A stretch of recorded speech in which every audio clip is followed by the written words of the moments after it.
अगर आप कभी किसी अनजान शहर में रात गुजारने के लिए रुकते हैं और कोई आपको एक अजीब सी वार्निंग दे तो शायद उसे इग्नोर नहीं करना चाहिए। ये कहानी है रोहित की और एक ऐसे कमरे की जहाँ एक छोटी सी गलती उसकी ज़िंदगी की आखिरी गलती बन गई। रोहित काम के सिलसिले में एक पुराने शहर में आया था। मीटिंग लेट हो गई थी, रात हो चुकी थी। शहर का वो हिस्सा पुराना था, सड़कें लगभग खाली थी और स्ट्रीट लाइट भी कम थी। कुछ देर बाद उसे एक पुराना होटल दिखा। नाम था शांति लॉज। होटल देखने में काफ़ी पुराना था, लेकिन रोहित बहुत थक चुका था और उसके पास ज़्यादा ऑप्शन नहीं थे। वो अंदर चला गया। रिसेप्शन पर एक बूढ़ा आदमी बैठा हुआ था। उसने रोहित को रूम दिया। रूम नंबर था 307। जैसे ही रोहित चाबी लेने गया, बूढ़े ने धीमी आवाज में कहा, रात 2 बजे दरवाज़ा मत खोलना। रोहित हल्का सा मुस्कुरा दिया। उसने इस बात को सीरियसली नहीं लिया और सीढ़ियाँ चढ़ गया। कमरा एकदम साधारण सा था, एक बेड, एक अलमारी और सामने एक बड़ा आईना। रोहित ने लाइट बंद की और सो गया। रात के करीब 2:03 पर उसकी आंखें खुली। उसे लगा जैसे दरवाजे पर हल्की सी नॉक हुई हो, लेकिन जब उसने ध्यान से सुना, वो दोबारा सो गया। कुछ देर बाद दरवाजे पर जोर से नॉक हुई।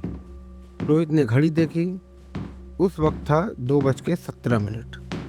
फिर बाहर से एक औरत की आवाज़ आई, प्लीज़ दरवाज़ा खोल दीजिए। उस औरत की आवाज़ में डर था और उसने फिर बोला, वो मुझे मार देगा।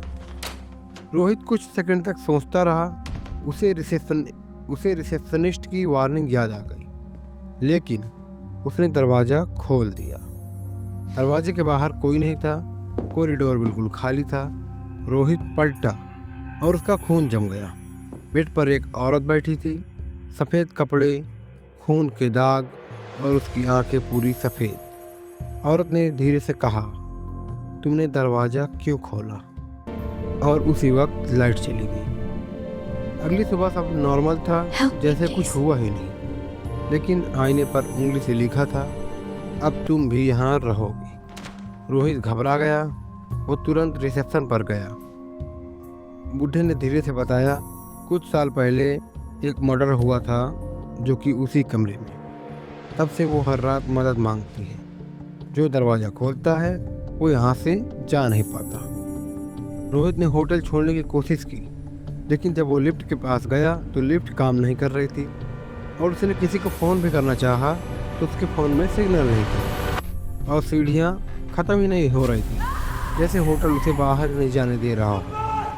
वापस कमरे में आकर रोहित ने आईने में देखा। उसका रिफ्लेक्शन मुस्कुरा रहा था, लेकिन रोहित नहीं। रिफ्लेक्शन के तुम भी पीछे यहीं रहोगे? वही औरत खड़ी थी। उसने धीरे से कहा, अब तुम किसी और का इंतजार करोगे। और लाइट चली गई। 3 दिन बाद कमरा तोड़कर देखा गया। अंदर रोहित की लाश मिली और आईने पर लिखा था, अगला मेहमान कब आएगा। और आज भी कहा जाता है, रात 2:17 पर कमरा नंबर 307 के दरवाजे पर नॉक होती रहती है।